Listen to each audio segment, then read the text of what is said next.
Assalamualaikum warahmatullahi wabarakatuh. Perkenalkan, nama saya Isyam Fahrudin, NPM 19 03050124. Di sini saya akan menjelaskan tentang Learning Management System atau LMS. Di sini saya mendapatkan sumber dari website di sini, yaitu website kajianpustaka.com.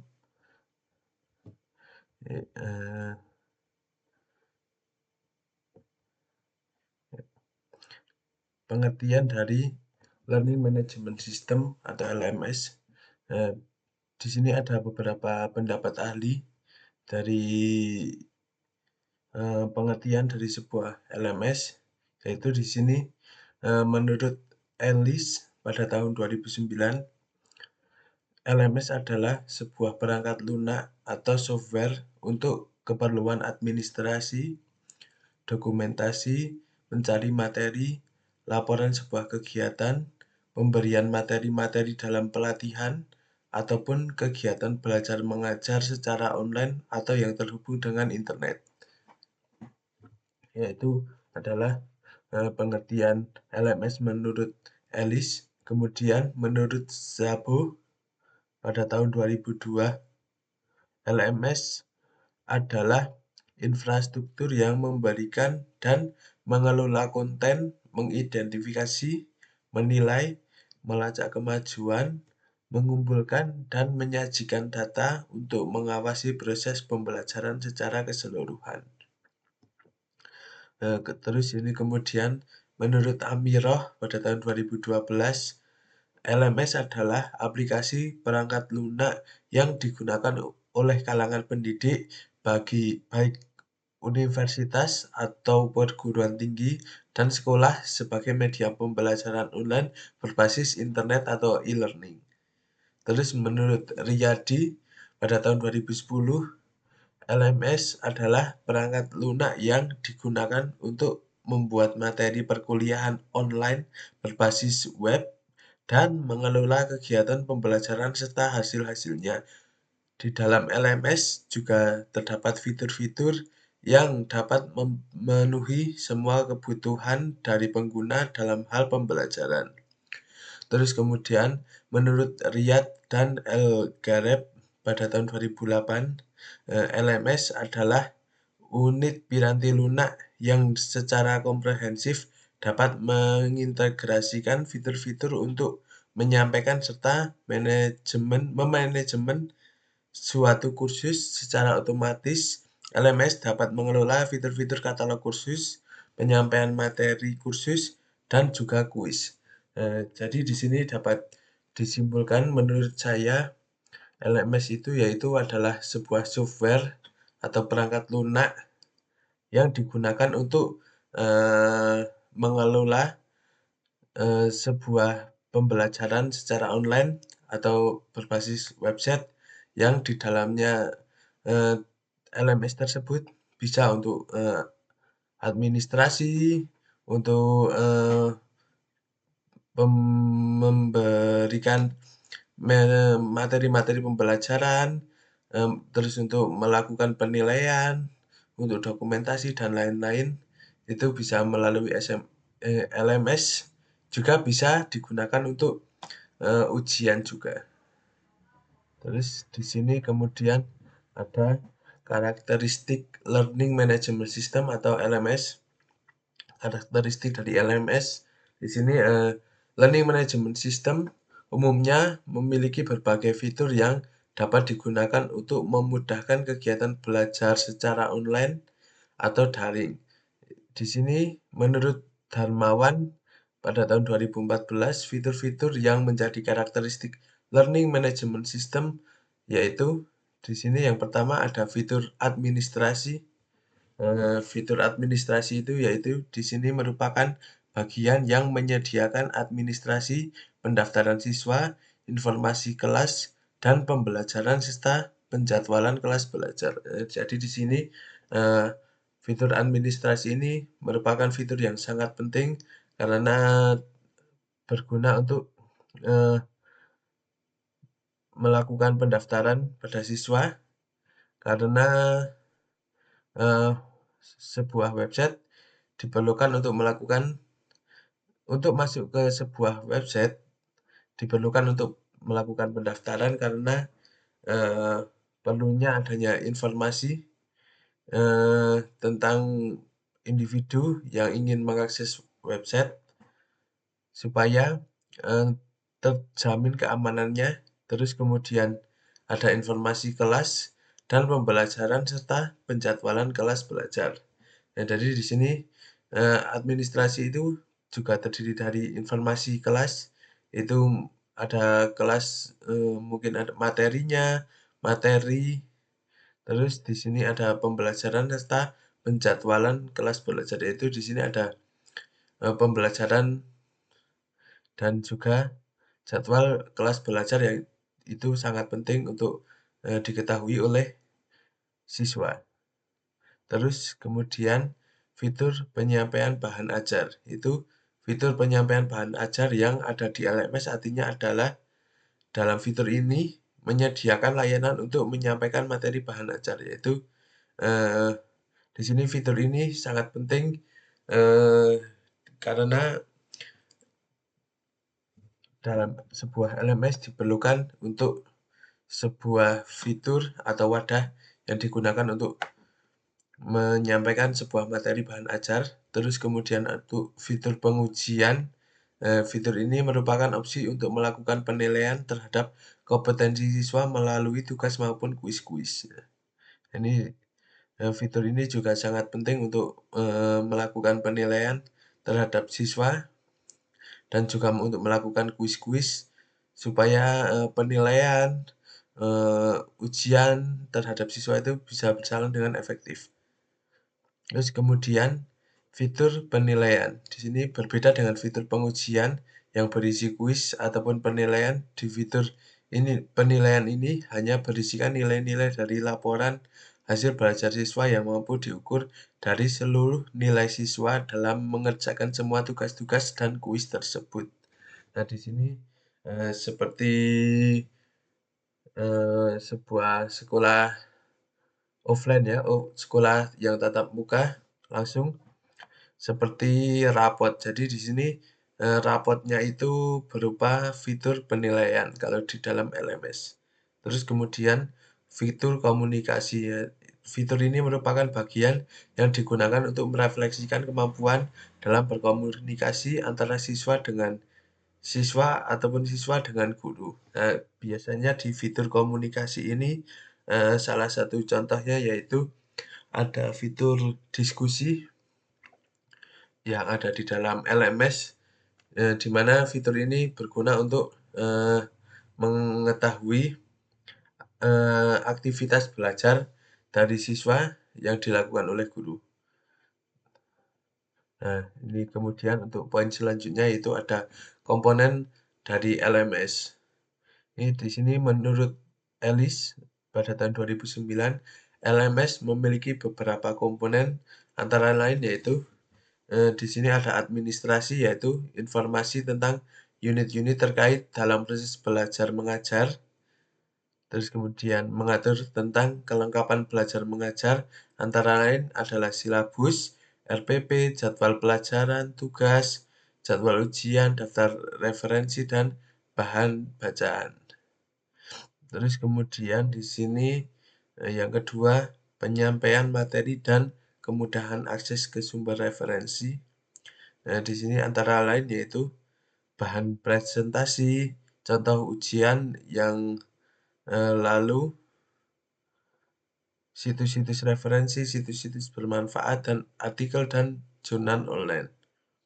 Terus kemudian di sini ada penilaian. Di sini menampilkan hasil-hasil kegiatan belajar mengajar yang telah berlangsung dan hasil evaluasi ujian online. Terus kemudian ada komunikasi. Di sini menyediakan sarana komunikasi bagi pengguna LMS. Itu di sini antara lain seperti yang sudah disebutkan tadi itu ada diskusi, terus ada mailing list diskusi dan juga ada fitur chat. Terus kemudian menurut dari Laila Sari pada 2016. Komponen dari LMS di sini yaitu eh, yang pertama adalah informasi, disampaikan dan dibuat dengan menarik juga, memperhatikan penggunaan gambar dan animasi, komposisi tampilan, serta komunikasi yang mudah. Terus kemudian materi, dikemas menarik sehingga materi mudah diserap oleh peserta didik. Materi dapat dalam bentuk e-book, simulasi, animasi. Di sini materi juga bisa eh, dalam bentuk seperti PDF ataupun Word. Kemudian nomor 3 itu ada penilaian. Soal-soal dikembangkan untuk mengukur kemampuan peserta didik. Terus kemudian penilaian dilaksanakan dalam bentuk latihan soal, kuis, ulangan harian, ada UTS, dan juga ada UAS. Pelaksanaan penilaian dapat dilakukan secara terbuka maupun tertutup. Di sini terbuka dalam arti dimanapun selama dapat mengakses internet, dan tertutup dalam pengertian penilaian dilakukan di suatu lokasi tertentu untuk menghindari kemungkinan soal-soal yang dikerjakan oleh orang lain. Terus kemudian interaksi dalam pembelajaran di sini dikembangkan untuk meningkatkan wawasan peserta didik. Interaksi ini dapat dikembangkan melalui forum diskusi. Terus di sini ada juga jenis-jenis LMS yang sudah ada atau sudah dibentuk, dan LMS ini juga sudah digunakan oleh perguruan-perguruan tinggi, sekolah, dan lain-lain. Di sini Learning Management System merupakan perangkat lunak yang mengotomatisasi administrasi kegiatan pembelajaran. LMS menggunakan teknologi berbasis web untuk berkomunikasi, berkolaborasi, transfer ilmu pengetahuan, dan pembelajaran guna menambah nilai kepada peserta didik.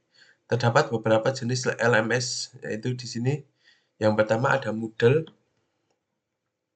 Moodle merupakan bagian dari software produksi e-learning untuk sebuah media pembelajaran ke dalam bentuk web.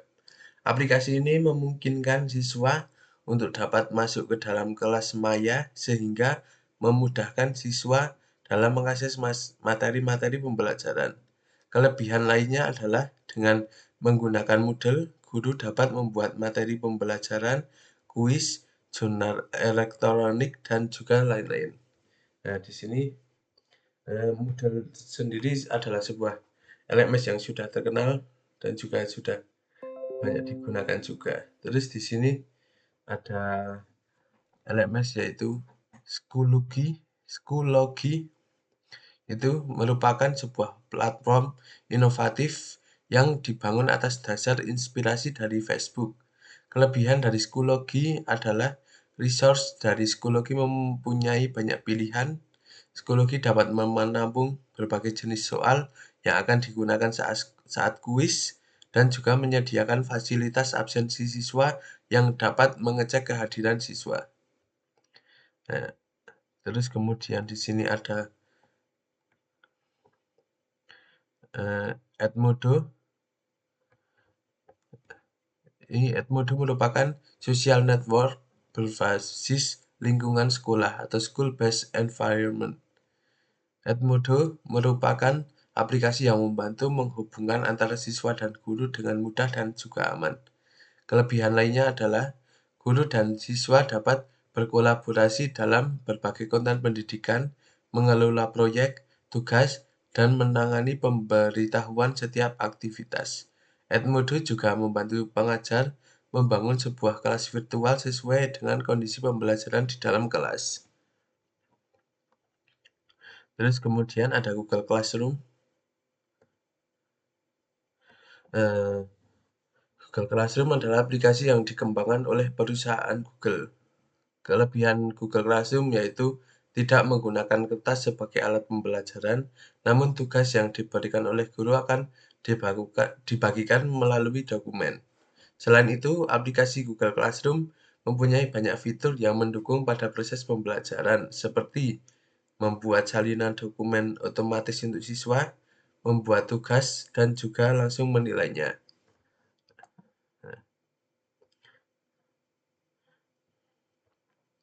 Kemudian di sini ada indikator efektivitas LMS. Di sini, efektivitas pembelajaran adalah suatu tingkat keberhasilan yang hendak dicapai dalam proses pembelajaran. Efektivitas pembelajaran menjadi salah satu standar mutu pendidikan dan seringkali diukur dengan tercapainya tujuan atau dapat juga diartikan sebagai ketetapan dalam mengelola suatu situasi. Nah, di sini menurut Tribowo pada tahun 2015, indikator yang dapat digunakan dalam mengukur efektivitas pembelajaran melalui learning management system adalah sebagai berikut. Di sini yang pertama adalah mutu pengajaran. Mutu pengajaran merupakan sampai sejauh mana penyajian informasi atau kemampuan membantu peserta didik agar lebih mudah mempelajari materi pembelajaran. Serta mutu pembelajaran dapat dilihat dari proses pembelajaran dan hasil belajar. Terus yang kedua di sini ada tingkat pengajaran yang tepat. Sampai sejauh mana guru dapat memastikan peserta didik sudah siap untuk mempelajari materi baru. Terus yang ketiga ada insentif. Yaitu insentif merupakan suatu kegiatan yang dilakukan oleh guru di mana guru harus memastikan peserta didik termotivasi untuk mempelajari bahan ajar yang telah disediakan, serta peserta didik juga termotivasi untuk mengerjakan tugas yang diberikan oleh guru. Terus kemudian yang keempat adalah waktu. Waktu yaitu sejauh mana peserta didik diberikan waktu yang cukup untuk mempelajari materi yang sedang dipelajari. Pembelajaran dapat dikatakan efektif apabila peserta didik bisa menyelesaikan pembelajaran sesuai dengan waktu yang telah ditentukan. Terus kemudian, menurut Yu dan Goh pada tahun 2016, beberapa indikator untuk mengukur efektivitas pembelajaran online atau daring melalui learning management system. Yaitu di sini yang pertama, pengorganisasian materi yang baik.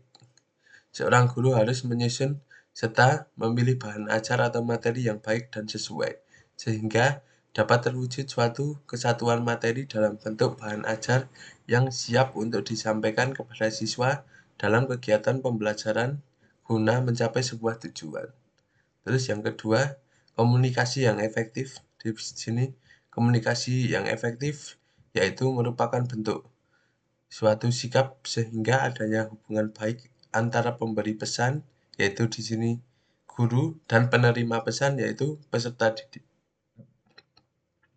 Terus yang ketiga, sikap positif terhadap siswa, bahwa sikap positif dapat memudahkan guru dalam melakukan kegiatan pembelajaran.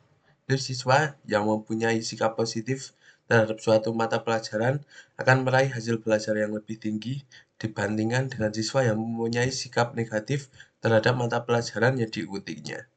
Terus yang keempat di sini, keluasan di dalam pendekatan pembelajaran. Suatu pembelajaran terpadu yang bersifat fleksibel atau luas bisa disesuaikan dengan kemampuan dan kebutuhan peserta didik, serta dapat disesuaikan dengan pengalaman dan pengetahuan siswa, sehingga peserta didik dengan mudah memahami materi pembelajaran. Terus yang kelima di sini, antusiasme dan penguasaan terhadap materi pembelajaran. Guru dituntut untuk dapat menguasai materi pembelajaran yang baik. Bila telah menguasainya, maka materi dapat diorganisasikan secara sistematis dan logis. Namun, penguasaan materi pelajaran saja tidak cukup. Penguasaan tersebut harus diiringi juga dengan semangat serta kemampuan untuk memberikan ilmu pengetahuan dan keterampilan kepada siswa lain. Itu. Kemudian yang keenam, pemberian nilai yang objektif. Penilaian harus menggunakan berbagai macam alat penilaian dan sifatnya harus komprehensif. Penilaian tidak hanya melihat dari aspek kognitif saja, tetapi juga melihat aspek psikomotor dan efektif juga.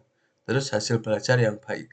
Dengan adanya ketercapaian hasil belajar yang baik, menandakan bahwa suatu pembelajaran tersebut dapat dikatakan dengan efektif. Nah, di sini dapat disimpulkan bahwa eh, indikator yang mempengaruhi efektivitas belajar melalui LMS yaitu bahwa materi di sini yaitu materi yang disampaikan oleh guru yaitu harus jelas dan juga sesuai dengan kemampuan dari siswa. Terus yang kemudian yaitu adanya motivasi belajar dari siswa. Terus kemudian yang keempat, yang ketiga yaitu adanya pemberian komunikasi ataupun yang tadi itu sama seperti hanya aktivitas belajar, tapi di sini komunikasi antara guru bahwa siswa tersebut sudah siap untuk menerima materi. Terus kemudian yaitu adanya eh, tempat untuk yaitu adanya penilaian.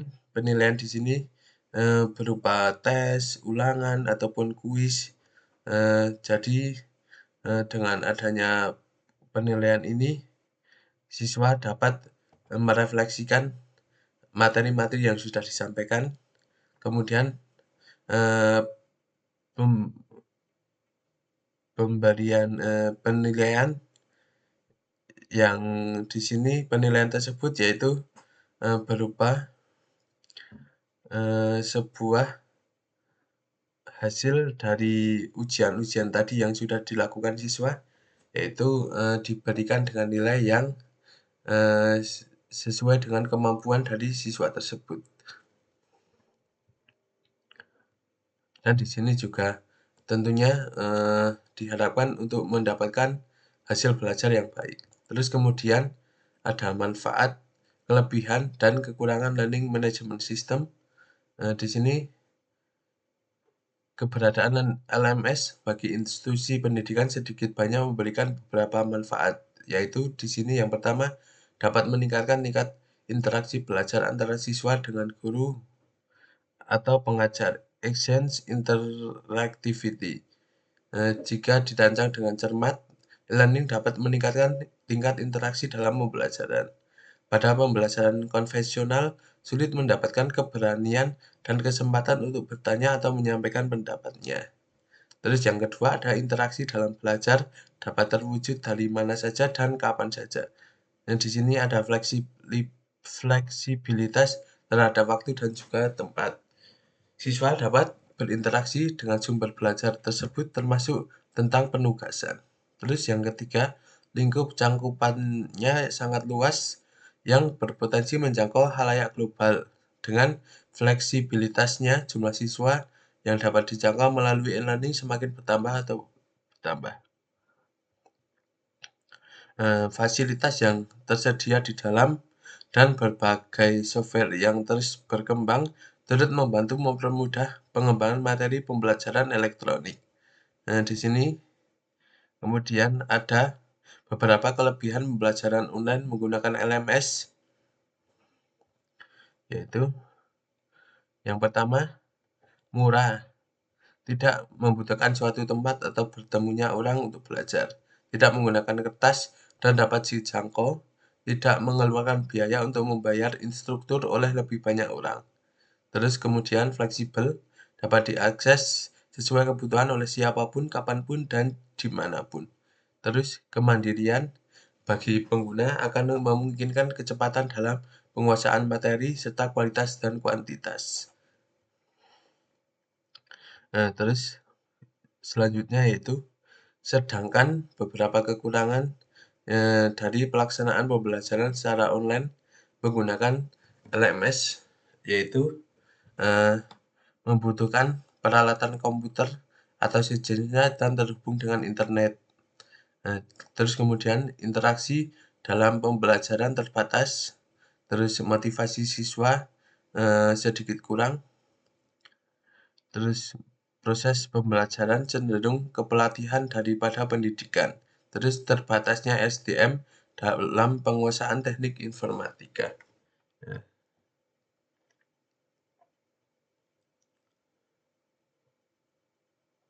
Nah, ini adalah eh, tadi LMS, yaitu yang pertama tadi ada pengertian dari LMS, yaitu LMS tadi pengertiannya di sini adalah sebuah software atau sebuah wadah perangkat lunak yang digunakan untuk mengatur sebuah pembelajaran yang berbasis online atau dalam bentuk website.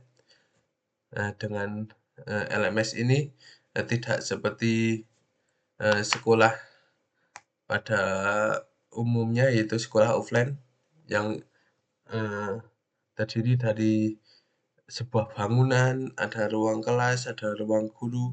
Nah, di sini dalam LMS sendiri adalah sebuah satu tempat yang bisa diakses oleh guru dan biasa diakses oleh guru untuk memberikan materi, untuk memberikan tempat untuk diskusi, menyampaikan sebuah penilaian, itu penilaian berupa ujian, berupa kuis, dan lain-lainnya. Terus ada penilaian yang berbentuk angka yang dapat berjalan secara efektif di dalam sebuah LMS, dan juga ada tempat untuk melakukan aktivitas siswa berupa diskusi.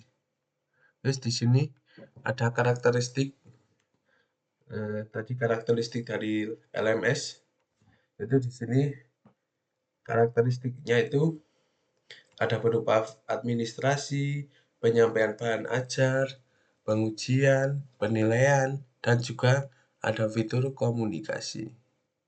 Terus kemudian ada komponen LMS. Di sini ada dua pendapat ahli.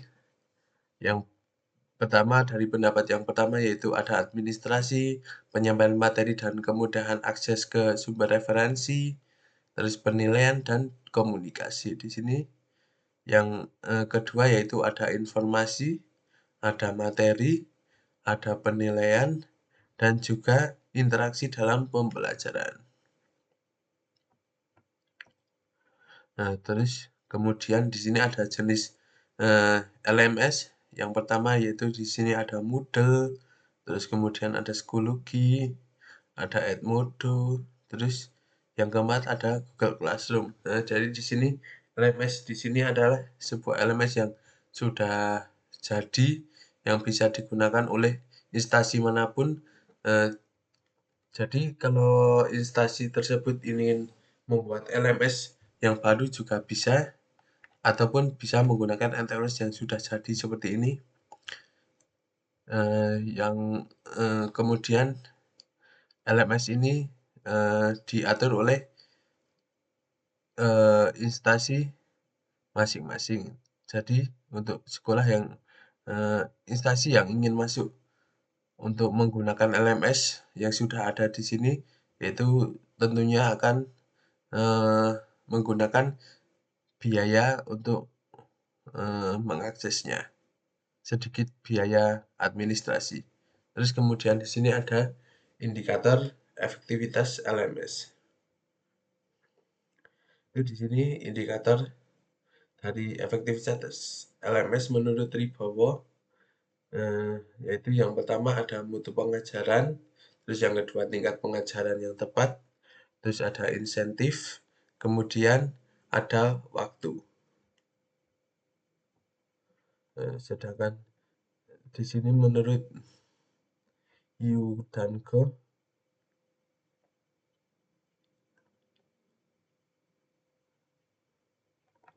nah itu ada organisasian materi yang baik, komunikasi yang efektif, sikap positif terhadap siswa, keluasan di dalam pendekatan pembelajaran, terus antusiasme dan penguasaan terhadap materi pembelajaran, dan penilaian yang objektif. Terus ini masih ada hasil belajar yang baik. Terus di sini ada manfaat, kelebihan dan juga kekurangan dari LMS. Yaitu di sini manfaatnya yaitu ini. Yang pertama, meningkatkan tingkat interaksi belajar antara siswa dan guru. Terus interaksi dalam belajar dapat terwujud di mana saja dan kapan saja. Lingkup cakupannya yang luas, fasilitas yang tersedia di dalam berbagai software terus berkembang. Terus untuk kelebihannya di sini murah, kemudian